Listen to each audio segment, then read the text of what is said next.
Today you're going to learn how to add content inside a website using jQuery. And you might be thinking that, well, we already have a way to do this using inner HTML.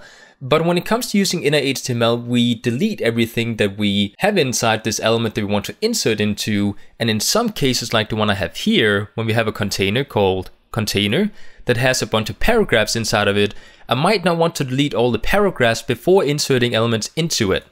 So when it comes to JavaScript or jQuery, we do have a way to insert elements without deleting everything inside the container that we want to insert into. So instead of using inner HTML, we have something called append, which inserts elements inside the container either before or after the existing content inside the container, or we can even insert the new content before or after the actual container. So we're going to be talking about this append method inside jQuery today. So as you can see in here, I do have a div, which is the container I talked about with the paragraphs inside of it. And as you can see inside my browser, we have these paragraphs showing. Now I did also bring in my developer tool so you can actually see what is going on inside the website as we do actually start updating with new code. And at the bottom of my index page, you can see I do have a couple of script tags. So we can actually write jQuery code down here. So the first thing I want to do inside the script tags is I want to actually grab the container we have up here and insert a new paragraph inside of it. So what I can do is I can say we want to select the container up here. So we're going to say we have a ID called container. And then I want to go ahead and do something called append.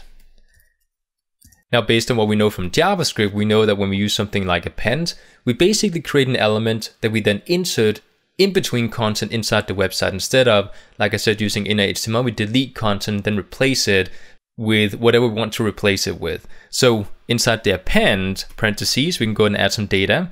I could say we want to just add some text, like a new paragraph, like so. And as I save it, you guys can see it updates, and we now have a new paragraph added after all the paragraphs you have inside the container. And if you were to take a look at the developer tool, you can actually see that the paragraph has been inserted inside the container after the other paragraphs elements. Okay, so it's going to be inserted after the existing content. Now what we can also use is something called prepend, which then inserts it before all the content inside the container. Now you might be asking, well, I just inserted text, but can we insert HTML code as well? Because I might want to wrap this inside a pair of paragraph tags. So if we were to go inside my string down here, we just simply create a pair of paragraph tags if you want to. Like so, save it, and now we have it wrapped inside paragraph tags as well, as we can see inside the developer tool. Now, this is all good and nice, but what if I want to add this content before the actual container or after the container? Well, then we can use something called before instead of append.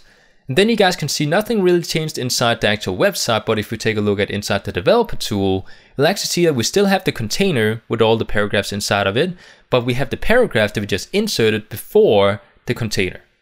If we were to say after, you can then see it gets inserted after the container instead.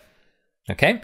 Now there's another thing I want to show you, because we can also add multiple elements before and after and in between the container and such, instead of just one. So we can actually go inside the, if we were to just scroll to the side here, we can go inside the parentheses of whatever we're trying to do here. Let's actually change it back to append.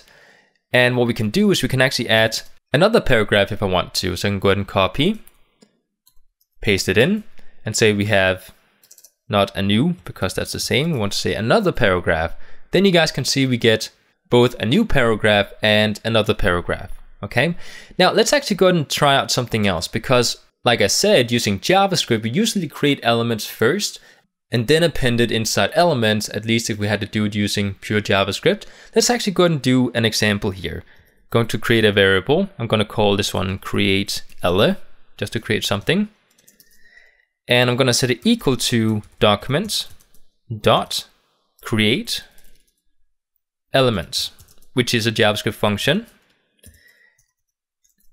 Then inside the parentheses, I want to say what kind of element I want to create. I could, for example, say a paragraph element, not wrapped inside the actual starting and closing arrows, just by writing P.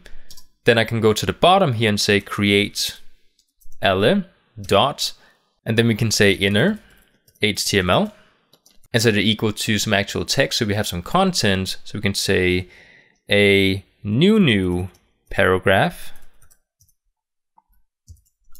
Close it off here. And then I can actually go ahead and say we want to grab this create ele variable and actually insert it as a third parameter. So we can insert 3 elements right after each other. Now you guys can see we have a new paragraph.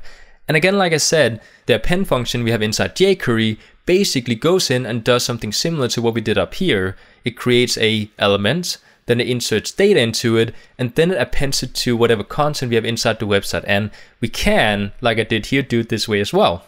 Even though the shorthand for it would just be to create the text and code directly inside the append function down here. Okay, so this is how we can insert new content inside a website without having to delete the old content first. I hope you guys enjoyed, and I'll see you guys next time.